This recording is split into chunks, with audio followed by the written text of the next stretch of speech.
Secret Service abruptly ends investigation. Mansions running in 2024. Billions of dollars lost by the government. Guys, so this health crisis, it brought a lot of chaos in the business sector, from layoffs to bankruptcies.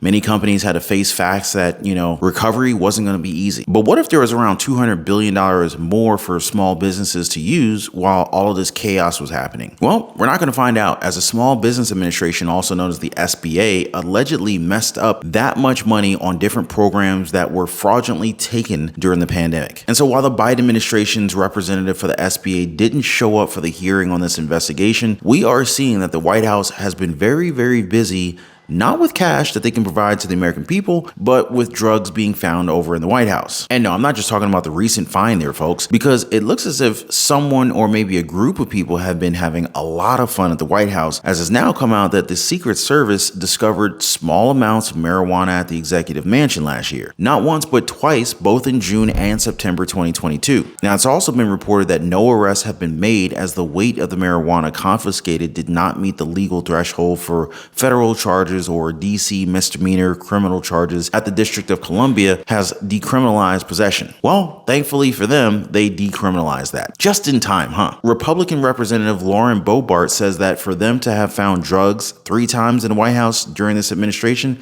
is unacceptable. It also begs the question as to who's coming in carrying all these drugs. I wonder what old Hunter has got in that red backpack. Now, I do have a question though. When it comes to the coke, are you ready? The Secret Service, with all the technology in the world to record whoever goes in and out of the White House, has concluded that they have failed to identify the culprit. Let me repeat that. The most secure building in the world, or at least it's supposed to be, can't find the person who brought in the coke in the White House. So they compiled a large list of individuals, and there was video of the passageways and people walking about, but there was no usable video focused on the storage cubbies in that secure area where a visitor would put a cell phone or electronic device before going deeper into the West Wing. So that means after about 10 days of looking at this, using 2 federal labs, including one at Fort Detrick, which checked to make certain this had no biological weapon-like substance. It was, in fact, cocaine. That was determined. And the FBI crime lab, which used sensitive and advanced fingerprinting technology. They were not able to come up with usable information. Unbelievable, guys. So what do you make of this? Because I'm really just dumbfounded, because a place with 24-hour security with millions of cameras in there, microphones and whatnot, Secret Service, CIA, FBI, they can't figure out who's coming in with the illegal drugs. I guess there is a difference between can't find and won't find, but I'll save that for another one. Now, on that note, former President Donald Trump has now thrown multiple barbs at Hunter Biden, accusing him of owning the coke that was found in the West Wing. Now, Hunter's lawyer has fired back at Trump and says that the former president should really kind of tone it down with his posts on Truth Social, as it could lead to someone really hurting the first son. Abe Lowell, Hunter's lawyer, likened the scenario to Nancy Pelosi's husband, Paul Pelosi, who was attacked with a hammer, which also begs the question, why didn't he have security? But anyway, and just to clear things up, there's footage of Pelosi opening the door and smiling for the police before the attack happened. You know what I think? If Hunter's legal team wants to shut Trump up once and for all, just have him do a public drug test. Prove to the former president that he's wrong right to his face, right? I mean, that would be a huge embarrassment for Trump. What do you guys think? Now, speaking of embarrassing, the Biden administration's head of the Small Business Administration, Isabella Casales Guzman, failed to show up before the House Small Business Committee due to a scheduling conflict. Members of the committee were disappointed because they were set to discuss the SBA's $36 billion estimate of C-19 fraud and the $200 billion in projections from its Office of Inspector General, who's led by Hannibal Ware, who did show up for the hearing, by the way.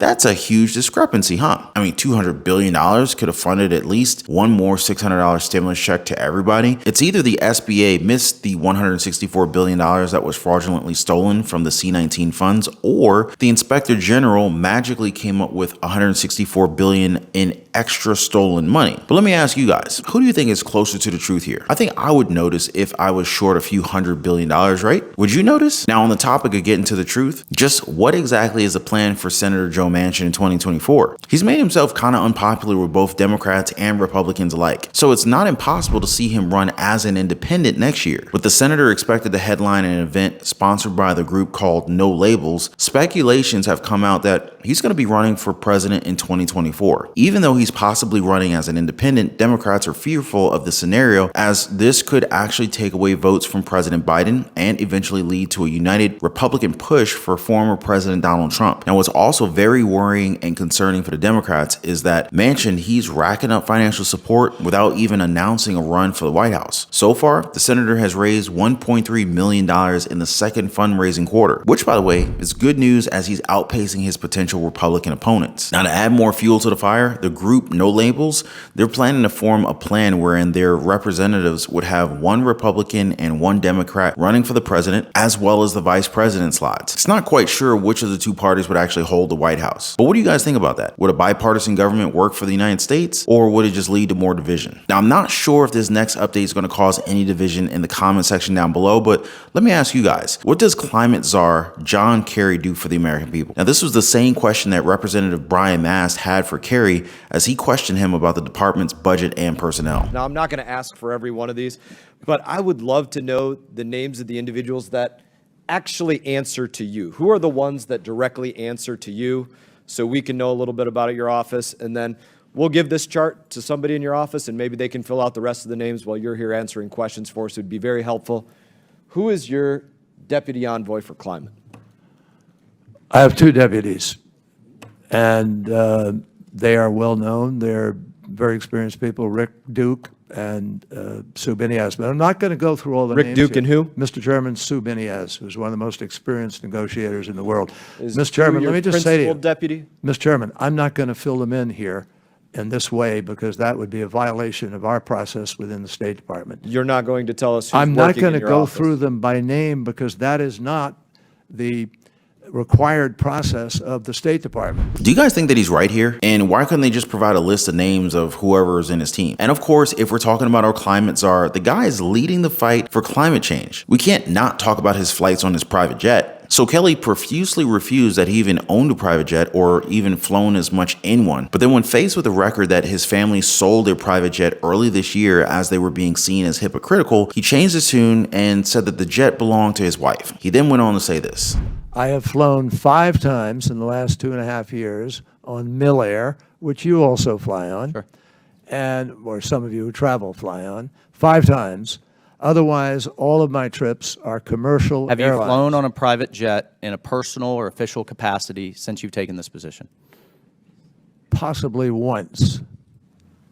I just don't, I'm trying to think of the I date. think you need to take the broader point of how this appears to the American people But no, as we're it asking them shouldn't to appear take that. Let that. me tell you why. We're not asking these Americans. testimonies? We're not asking Americans not to fly. Well, there you have it, folks. Our climate czar is not flying private, at least not anymore. So what are you guys' thoughts on all of today's updates? Make sure to sound off in the comment section down below. Before I go, I just want to appreciate you guys for all the support. Thank you for dropping likes for the video. Consider subscribing to the channel, and I'm going to catch you guys on the next one. Y'all be safe.